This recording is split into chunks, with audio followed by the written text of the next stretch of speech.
Hey, I'm Johnny and this is... Eliana, nice to meet you guys. We're here together, so that means this is destructive creativity. Woo! Woohoo!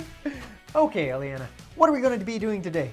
Today we'll be making the Vortex cannon. That's right, and what do we use Vortex cannons for? Well, it can be used for any number of things. Specifically, if you like to blow in people's faces without showering them with saliva or the possibility of morning breath. Yes, that's exactly what I would use it for too. All told, I think it costs approximately 35 cents to make your own Vortex cannon. Not bad. Pretty cool. Eliana, how about you walk us through the steps that we're going to be taking to make our own? All right, so first you're going to take your cup and you're going to cut a hole in the bottom and leave just a little bit around the edges there.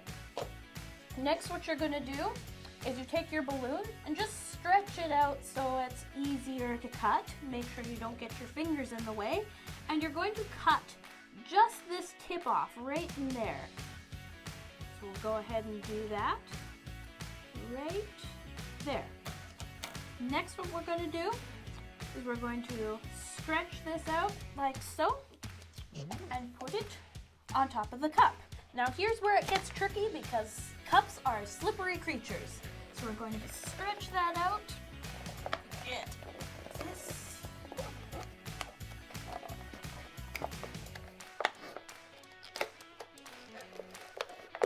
Usually helpful to have an extra set of hands. Next, while your extra set of hands are holding on to the balloon, you're going to put the rubber bands over top. You'll usually use about one or two. I'll use two to make it a little more stable. Next, you take this kind of tail thing right here. You're going to tie a knot in it, just like you're tying the end of a balloon. Ah, I beat it. And there you have it. That is literally all that you have to do. Just to go over the steps one more time, cut a hole in a cup, you put a balloon on the other end, and then you have a Vortex cannon. You just stand there. Did you see your hair move? That actually, it throws it about 20 feet, which is super cool. Let's see if I can hit my other sister. No, okay. Okay, so now we're going to try and actually show you this vortex ring that's created using this design. Because what actually happens is you're not throwing just a ball of air, you're throwing a donut of air that's being held together by a low pressure zone on the inside of the donut. But it's really hard to see that because air is kind of see-through. Thank goodness. So what we're going to do is we're going to fill the cup with smoke, and then we're just going to shoot out some rings. The way we do that is by playing with fire. Should we play with fire? Absolutely. Yeah, no, don't play with fire. If you play with fire, bad things happen. So we are trained professionals, and we're going to play with fire safely. We've got fire extinguishers and we're in a controlled environment. So make sure you practice safety, okay? Good. With that being said, I'm going to give this cup to my sister and we're going to light up this match. There we go. If we let it burn down just a little bit, what's going to happen when we blow it out, the smoke can be put inside of the cup, just like that. So now it's actually full of smoke. So that when we fire it, hopefully, that's hard to see. So we're going to switch it up a little bit here and then we're going to show you a little bit better with some special lighting and backgrounds exactly what's happening here, okay? Okay, let's go. Okay, as I get ready here, I'm actually just going to be lightly flicking. Oh, there's one there. That's cool. Wow. Okay. Well, you can see I'm just lightly flicking the end of this vortex cannon. And what's happening there is if we pull back the balloon all the way to fire at full speed, it's just moving too fast and the smoke itself can't keep up with the vortice that's being created. It's just moving too fast for the low pressure zone to sustain itself. So just by lightly flicking the end of the balloon, you get these really nice smoke rings. I'm not sure if you saw it, but we had one of the smoke rings actually collided with the one in front of it just a little while ago. Let me see if I can pull that up again. Right about here. Yeah. If you look at it right right there. They actually collided, and the low pressure zone on each ring essentially canceled each other out, and they ended up destroying each other just by interacting with each other.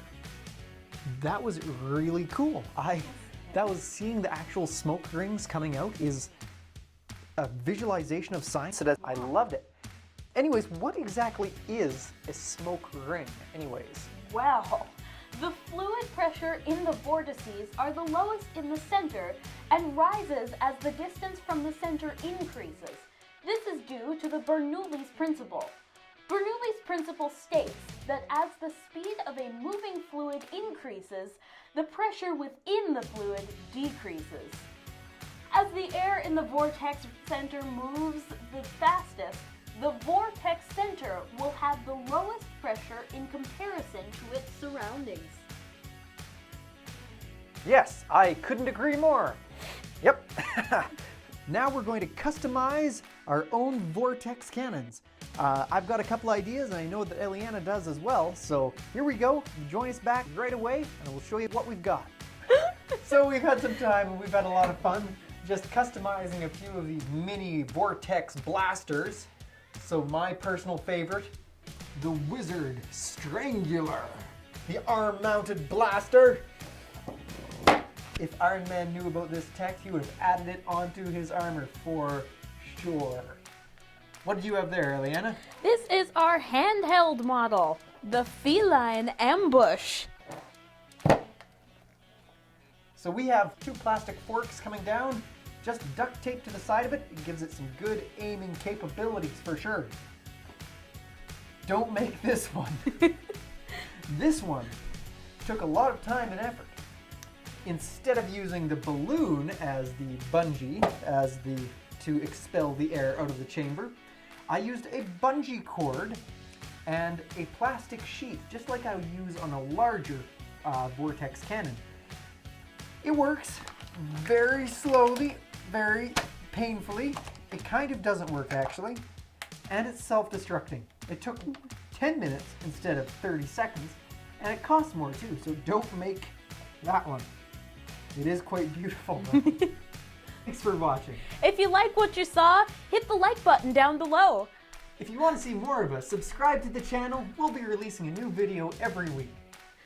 Destructive forever in all our endeavors. At least a little bit annoying. Woohoo! Hi. Hi. Hey! Hoop-de-doopter! In your hoop